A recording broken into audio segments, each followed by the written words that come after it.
I had 3 goals for my final season at James Madison. I wanted to win our first ACC championship, win our second national championship, and have a Heisman winner on the team. But after losing a lot of our best players, we would have to work hard for that. Going into his junior year, quarterback Adam McNeil was on the watch list, so he was our best chance at winning the Heisman. And he was off to a good start with this pass to senior wideout Brian Meek. By the end of the first quarter, we were already up 14, and just like you'd expect, Nebraska wasn't giving us any issues at all. By midway through the third quarter, we had already scored 35 points, so our backups were able to get loads of experience in week 1. Adam McNeil played amazing on the road, and he picked up right where he left off against East Carolina. I couldn't believe how strong of an arm he had. This ball traveled at least 65 yards in the air before senior Kevin Clark ran under the ball for the 73-yard catch, and that set up our second touchdown of the day. Our offense was playing on another level, and Adam McNeil was looking like the early Heisman frontrunner. He was scoring touchdowns both in the air and on the ground, and we had 45 points on the Pirates defense by the end of the third quarter. So once again, our backups got a lot of valuable playing time, and Adam McNeil left the game on top of the world. But the next week, we were playing an undefeated Clemson, and we got on the board first when Adam McNeil threw a beautifully lofted ball to sophomore wide receiver Donnie Holmes. However, to open up the second quarter, Clemson quarterback Dan Carey tied the game right back up. The good news was we had an insane receiving core with everybody always getting wide open, and so this year, we no longer had to rely on the running attack like we did last season, and we went into the half up 4. But Adam McNeil started the third quarter with a terrible read, and he turned the ball over to the Tigers. Fortunately, even though he was only half the man that Travis Hall was for us last season, Buster Smith was able to outrun the entire Clemson defense on this 49-yard halfback screen. After scoring a touchdown, the Tigers also got the 2-point conversion, so it was only a 3-point game, and this one was going to come down to the wire. Well, I thought it would, but Adam McNeil was built different, delivering a perfectly thrown deep ball to Kevin Clark for the 55-yard touchdown. However, once again, we didn't give Dan Carey that good D, and he got the game within 1 possession. It didn't matter though, because Buster Smith was in control, running down the clock, and we left Death Valley with the win. But we had another tough matchup. Even though we were the #1 team in the country, we were hosting an undefeated team, and I know, it's Boston College, but they hadn't lost a game yet, and Adam McNeil was not off to a good start. So we went down 3 from the jump. And the Eagles defense played well, holding us to no points until this play by Adam McNeil and Brian Meeks. On top of that, we finished the half with another touchdown, and we were still up 8 by the fourth quarter. Even though we weren't playing well offensively,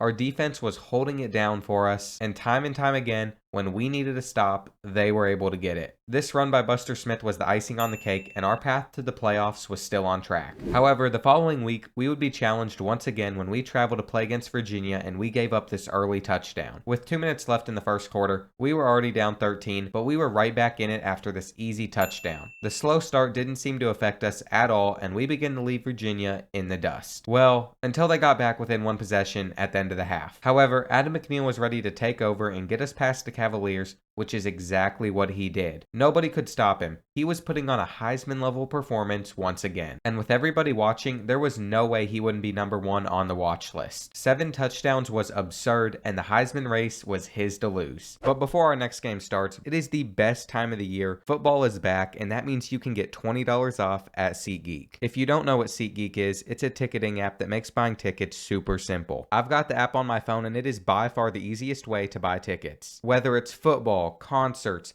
basketball, festivals, you name it, they have it. SeatGeek puts tickets from all over the web in one place to make buying super simple, so you can attend games with great seats like these. And if you want to find the best deals, look for the green dots. That's where you're going to find the best value for your buck. And additionally, I'll make it even cheaper. If you use code Bordeaux, you'll get $20 off your first ticket purchase on SeatGeek. So make sure you click the link in my description, use code Bordeaux, download the app, and get yourself some great seats. Our home game against Pitt the following week was a bit of a snooze fest. It was honestly never much of a contest, and I felt really bad for any Panther fans that traveled to the game. No matter what Pitt did, they just weren't able to get anything going offensively against us, and we cruised our 6th win of the season. We were playing a basketball school next, and I wish there was some more interesting clips to show from this beatdown. But in the end, the Blue Devils didn't stand a chance against us. It was already a blowout early in the second quarter, and I couldn't believe the final score. Our last 5 games were going to be a challenge, but we needed to hold on to the #1 spot, and even though we went down early, the next play on the kickoff, Brian Meeks decided he was going to have the longest kick return in college football history when he took it 109 yards to the house and put us back up 4. From there, we had all the momentum against the Hurricanes as we continued to extend our lead. But Miami wasn't going to let us run away with the game just yet, responding right back. However, by the third quarter, we were pulling away as we continued to score. But then,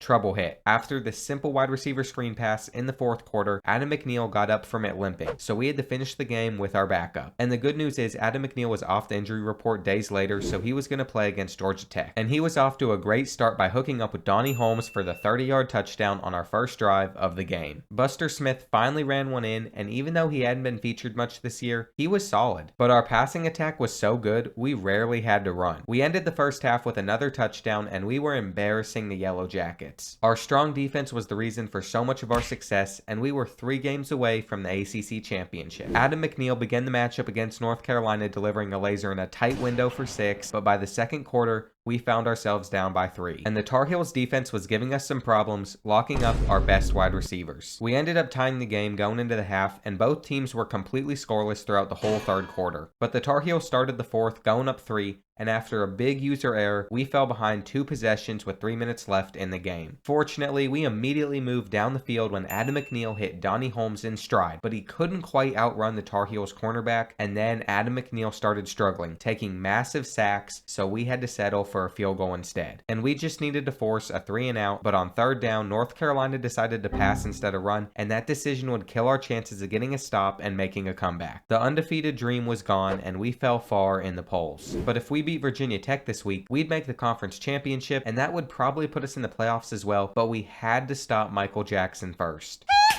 He was giving our defense all sorts of problems early on, but after a big fumble and this run, it was a tie game. That didn't last long. Adam McNeil made one of the worst reads ever, and Virginia Tech would take it all the way to the house to take a 7-point lead. And I don't know what happened to him, but he was no longer playing like a Heisman candidate, and we were struggling badly. We fell behind 2 possessions to the Hokies, but then our offense woke up. Donnie Holmes caught this touchdown pass, and Buster Smith had his biggest run of the season. He wasn't quite fast enough to finish off the play, but he got all the way down to the Virginia Tech 15. But on 4th and 10, Adam McNeil couldn't find an open receiver, and he took the sack instead. It was a good thing we had an amazing defense, which put us in the position to tie up the game, and then once again, we gave them that good D and forced another stop. So all we needed to do was get in field goal range, and then Adam McNeil did it again. The Heisman race was not something he'd be a part of, and even though we got this stop on third down against the Hokies, they kicked the go-ahead field goal against us. But we weren't out of it yet. Adam McNeil delivered this dot on the first play of the drive, and then we got the miracle we needed. The man that was supposed to be on running back Buster Smith got mixed up and ended up leaving him wide open. We took the lead on this huge play, and I couldn't believe that we escaped with a win and that Adam McNeil was still on the Heisman watch. We were playing #1 Army to end the regular season, and if we wanted to make the playoffs, this was a must-win game for us. But our first offensive snap definitely didn't go as planned, with Adam McNeil fumbling it away. It didn't matter though, because we recovered it, and then Donnie Holmes showed us why he was our #1 receiver, turning a short pass into a massive play for our offense. Once again, Adam McNeil couldn't hold on to the ball, and he dropped it into the snow, and he wasn't the only one playing bad, with our receiver struggling to catch the ball. But we finally cracked the Army defense when Brian Meeks made this incredible catch to put us on the board. However, our lead didn't last long, as the Black Knights responded right back with this run. Even though he wasn't open, Adam McNeil slung it to Kevin Clark in the end zone, and at the half, it was a tie game. In the third, we had a chance to take the lead, but instead,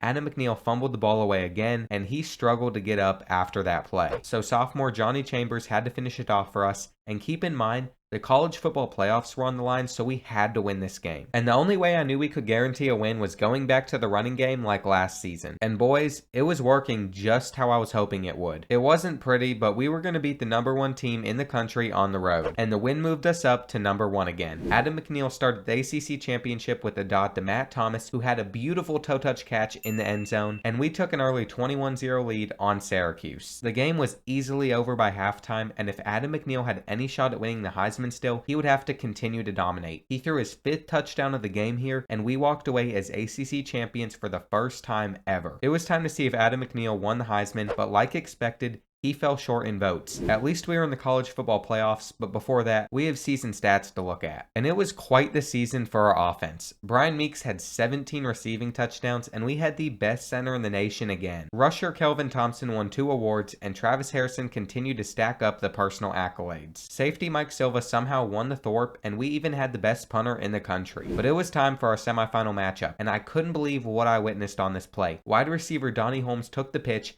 made a man miss, and fought hard all the way into the end zone. We were on a roll early against the Buckeyes, and it was all because of Donnie Holmes. He was only a sophomore, but he was playing like this could be his last game ever with catches like this, and with this touchdown from Buster Smith off the screenplay, we extended our lead to 21. It took them almost 2 full quarters, but Ohio State finally cracked our defense and got into the end zone, and then to end the half, they got the game within 1 possession on this laser of a throw. By the end of the third quarter, it was a tie game and we needed to score as soon as possible. And all we were able to do was get a field goal. The Buckeyes tied it right back up, but we had the ball with a minute left in the game, so we controlled our destiny. And with this throw here, we were pretty much in field goal range. In the end, we kicked the game winner, so we made the national championship again, and it would be a rematch against Army. It had been a long 7 years, but this would be the last game of the James Madison series, and there's nothing that would be better than ending it with a win. Kevin Clark started the national championship with 2 touchdown catches, and our defense was playing pretty well. To end the first half, Adam McNeil threw it up, and Kevin Clark made an acrobatic catch to come down with it. And he was having one of the best national championship games ever, catching another touchdown pass in the third quarter. Our defense got this clutch stop on 4th and 2, which helped us seal the game, and we would win our second national championship in school history. With this being the finale, let me know in the comments which school I should take over next.